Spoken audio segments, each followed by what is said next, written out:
Hello everyone, I'm Steve, Mark's at work, and this is Smokey, Steve, and Mark. Either welcome or welcome back. Happy Thursday. Just got home from work, ripped off the work clothes. It's happy hour here, which means Diet Coke and a cigarette. So, yeah, I am the picture of health, as you can imagine. Which brings us to an interesting topic. I wanted to revisit the sort of case study discussion, have a continuation of it that I did on a video a few days ago, maybe a week ago, about caretaking. Now, if you haven't seen that video, I'll put a card up here, but the premise of the video was to discuss a channel that Mark and I follow. It's a husband and wife where the husband has cancer, and the wife is the primary caretaker. And there's been discussion among those who follow the channel whether or not the decisions that they are making are in the husband's best interest. Is he getting the best care possible? Is his wife working closely with the medical providers? Are they getting the best help available? People have questioned the pace at which she wanted to have her husband come out of the hospital. So there was a lot of feedback that they were getting, positive and negative, depending on which comment section you look at or where you look for the information. So it was more about, in the last video, if I were the person who was suddenly ill, because her husband became relatively suddenly ill, 9 months a year, and if Mark was making decisions for me, not power of attorney-esque, though from watching their videos, I think it's a hell of an idea to designate someone that you think has your best interests at heart. What would I want him to do if I were in that position? And we are not in too different a position because we have a lot in common. We're a May-December romance, like this couple. Mark has a chronic condition. I have a chronic condition. Mine's mental, his is physical. So there's a lot of overlap between the kind of lives that we lead. Even though we seem very different on the surface, we have enough similarities that I think some comparisons could be drawn. So where we left off was with, again, just for example, we were just putting it out there that, let's say, for example, I had esophageal cancer. I'm a smoker. As you can see, this thing could come up. And we talked about decisions that Mark had made and things that he would have encouraged. So basically the gist of it was that based on the feedback Mark was giving me, I put off treatment for a period of time, chose chemotherapy, went through it, was getting better, but then was encouraged to get surgery soon after the chemotherapy when I was weak.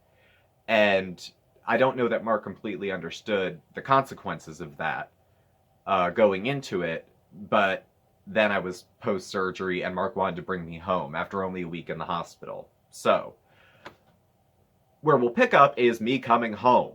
Now, let's just say, for the sake of argument, that my discharge seemed to be pretty rushed. Now, coming out of a hospital, I would think I'd be kind of groggy. I think I'd be kind of out of it.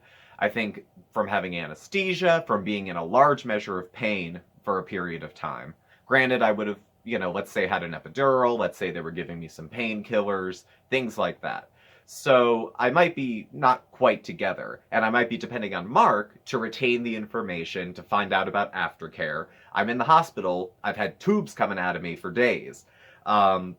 I have a feeding tube in, which is something new, and I'll be going home with that apparently. So I'm trusting that Mark is listening to the directions on how to use it because I don't want any complications, of course. So in what seems like a hurry, we're out of the hospital. We have no supplies. We are going home. We're taking an Uber, which seems curious to me. I know insurance, some will pay for this, some will pay for that. Again, I'm not really paying too much attention. All I know is that I'm walking out of the hospital and the Uber driver is helping me into and out of the car. So Mark and I live on the second floor, and Mark can only do so much on some days given his physical health. So we have a friend come over and bring me into the apartment. Now, there is going to be a nurse, let's say, coming in to check on things. And let's just say Mark isn't the best housekeeper. Just for an example. This is only hypothetical, because Mark is a great housekeeper. But let's just say he wasn't. Let's say we had piles of crap to the ceiling on every end of the house.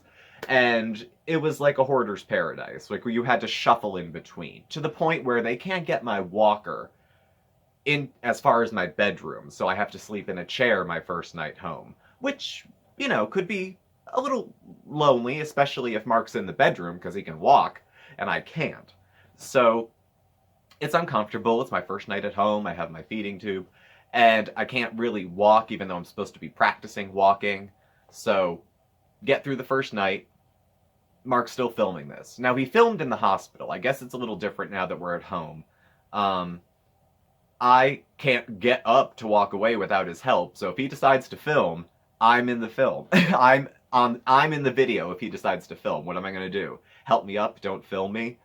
Mark has this way sometimes, let's say hypothetically, of saying things to you like, you don't mind if I film, do you? And if I were to say no, he'd be like, oh, that's okay. It doesn't matter. I didn't really want to. I wanted to, but that doesn't matter, right? So he has a way of kind of getting me to do things I'm not crazy about doing, and then convincing me after the fact that it was originally my idea. He's got me wrapped around his little finger. I'm just basically a puppet at this point. A very sick puppet who can't get away.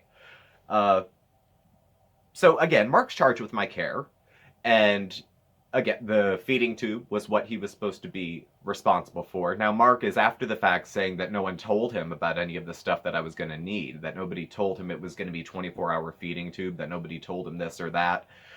I've been in the hospital before, and it seems like when I've been in the hospital before, when I was younger, that before you leave the hospital, you have to sign a bunch of forms saying they gave you a bunch of stuff and gave you the instructions to cover their own liability and to cover their own butts. They do that kind of stuff. So and if it's not there, it's in one of the 15,000 handouts that, you'd be given when you leave. So somewhere that information, I believe, was probably provided. Whether Mark was able to follow it or to pay attention to it or thought it was important because he thought he knew how to do it anyway, I don't know. So having a few issues with the feeding tube, few here and there. Mark's continuing to film, so he's inviting everyone's input into this. And Mark has a hard time with negative feedback. Just say, So let's say he wipes clean our comment section of any feedback that could be perceived as negative. Anything like, maybe he should have went to a personal care home. Maybe he left the hospital too early. And there's nuances that people might not know. What insurance pays for, what the doctor said, what I believe in patient advocacy. I work as a patient advocate. I'm all for patients' rights. So I'm not knocking the fact that families should have input into a person's treatment and that they should collaborate with providers, but heads. Nobody wins when the people who are providing life-saving care collide with family members and individuals. That doesn't help anybody, I don't think. But this seems to be the way we're going to go about it.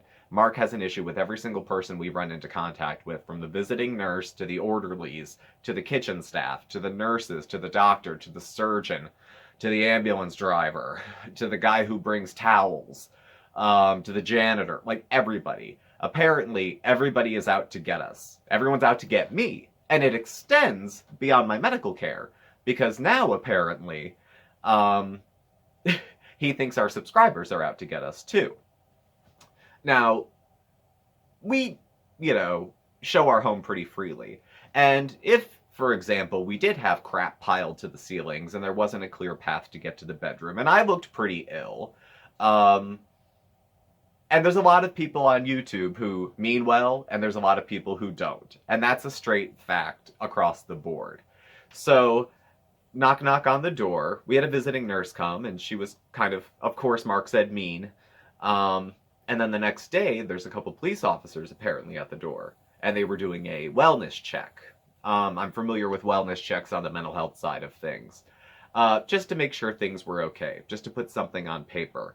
And Mark started screaming and carrying on about how the person who called, and I know who she is, and she's a psycho, and the cops were laughing, and I wasn't really sure if the cops were laughing because they knew who called or because they thought Mark was a little off. So they come and they go. Well, then Mark goes and makes a video about it, and I'm in the background, and of course I can't get up and leave. And the most uncomfortable thing for for me, I think, would be the public nature of this. You know, I think I would most value my privacy, not only in the hospital where it's like legally bound to have my privacy, but in my own home. You know, I would like to think that if I were home and I were sick and I were recuperating, um, you know, I'd be in my chair, I'd be in the bedroom, and I would, you know, maybe check in on my terms. Um, that's not to say that, you know, reflecting back on the decisions that they're making, I'm looking at them on the TV, uh, that he may not want to, he might want to be on camera. You know, it's not for me to gauge how much he does or doesn't want to be on YouTube. I can only say what I would want. Again, back to the premise of this channel, of this video. I can only say what I don't think I would want, and I don't think I'd want to be on camera. I don't think I would be very comfortable with Mark making content that attacks our subscribers or attacks other people on YouTube in such a way. There was some volatile reactions that came from the channel that I was watching because they felt very, they felt like they were being singled out by a couple of people for issues that they were having. They felt that the police were called by one specific individual, and that specific individual had a whole video devoted to them, with some choice language, we'll say. Now, let's just say that was happening to Mark and I. I don't know that I would be happy with Mark if he had done that. I think I would want to distance myself from that as quickly as possible. I think if he left the room, I would take it down. There are certain things that I think I would just break on and would probably put my foot down, even if I had to lift it up to put it down because I was so damn weak. That's parallel with what happened in the first caretaking video we did, where if he draped me in Dollar Tree Christmas crap, I would have unplugged myself and just died out of spite. But at any rate, as things kind of, you know, I don't want him to get so combative and so sucked into YouTube drama that he's not taking care of me. Like, I'm not supposed to be a prop for YouTube. I'm his partner, his husband. I'm the one who's sick. My health conditions are a priority. They're not content. Okay? So I would want him to be concerned with that. And I would want him to build relationships with the medical providers that we're going to be in touch with, because I've had cancer. I've had surgery. I'm going to be going to a lot of damn doctors, and I would like that to be as smooth as possible. So I don't think that, I would like to think that Mark would handle it differently, that Mark would be a little more subtle in going about it, and I would prefer if it was a little less public. Our subscribers, I think, would understand if I was absent for a little while. So I think some as well would be able to see through the fact that if I was visibly unwell and still on camera, that there was something attention-seeking about that. And you know, certainly I don't want Mark to be going off at the mouth, thinking he's defending me by singling out people with no proof, that he's just deciding out of thin air that our problems were caused by them and not by our own choices. You know, we made our choices and we live with them. This is the condition I'm in. I'm out of the hospital. He decided he was going to care for me. If it's difficult, oh well, life's difficult. We can ask for help. If we wanted to bring in a social worker, I think Mark, I would like to think Mark would, someone to help coordinate the care, because I don't think he's competent to do it on his own. So I would hope he would reach out for some of the help and not consider people that come in to provide services rats. You know, you're not going to find rats if there's no rats in your house. So I would hope that Mark would reach out for that kind of help as well. The final cherry on the cake, I would also hope that Mark wouldn't use my illness as a way to sell food delivery systems. Mark and I have done Every Plate before. Every Plate's a good sales base. Actually, the referral link didn't even go to us. It was a friend who was getting some word out there. So we've gone through, was it Every Plate? And if you used our link, we got a referral back on that. If Mark was filming one of those videos, okay, whether it was pre-filmed before I had surgery or after, anything like that. And his motivation to try to get people to use the referral was, please, Steve has cancer, we don't have a car, and other people might ask for your referrals, but we really need it.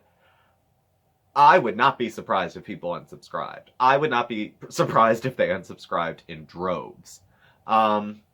People who were even fans, and I hate the word fan, but people who were even fans might take exception with the fact that I was doing something like that. I would hope Mark wouldn't get combative in the comments either. Because again, all of this is a distraction from the fact that I'm home. I'm like 2 weeks out of a major operation after months of chemo, which was put off even longer. And I'm sitting quietly in the background, my face collapsing into itself, and Mark screaming at the camera. I just hope that his priority is me. I just hope his priority is me if we were going through a situation like that. So again, okay, a little bit of judgmental-ishness. That's not a word. A little bit of judgment crept through as I was talking here. Okay. But I guess, suffice it, I'll leave this here. I wonder what Mark would think. I've been painting Mark in a terrible light throughout this whole series. It's turning into a series, this whole series, because I'm putting him as the person who's hypothetically making really questionable decisions. I wonder what his thoughts would be. Mark could very easily be a caretaker. He could be the person on the receiving end of the care as well. Mark's not the same age as me. He's 2 or 3 years older. So I could be in the position to take care of him. But life is so unpredictable, who knows? Mark has also had to be the caretaker for a family member of his. So as we're watching some videos, he's like, I'm familiar with that. I know about that. I've seen that procedure. I've cared for someone who's had that implement. So I'd be curious to know what his thoughts are. Maybe I'll give him a little poking and a prodding. Stay tuned. Maybe he'll have some input. But I guess I'll leave my input there for now. I don't go to their channel and comment. I don't go to any of the side, like Guru Gossip, or they're not on Kiwi Farm, any there to go gossip or say anything. I'm not interested in inserting myself into their life. These are just some observations I had about these are the choices they're making. If it was going to be me in that position, I think I would hope that if it were Mark and I, we would make different choices. There are a couple with a channel, we're a couple with a channel. There are a couple going through a hard time. I'm thinking, what would we do if we were in a hard time? So, no overt hate to the folks on this channel. Definitely warm well wishes and prayers for healing and for health. I'll leave it there. For the rest of your life, you're on your own. But for illness and healing and health, you have my thoughts and well wishes. So thank you all for watching. Please stay tuned because this may go on indefinitely. Please subscribe, hit the like button. You can follow Mark and I on Facebook at SmokeySteveAndMarc or on Instagram at SmokeySteveAndMarc. Our email address and contact info is all listed below. Thank you all for watching, and we will catch up with you all tomorrow. Bye.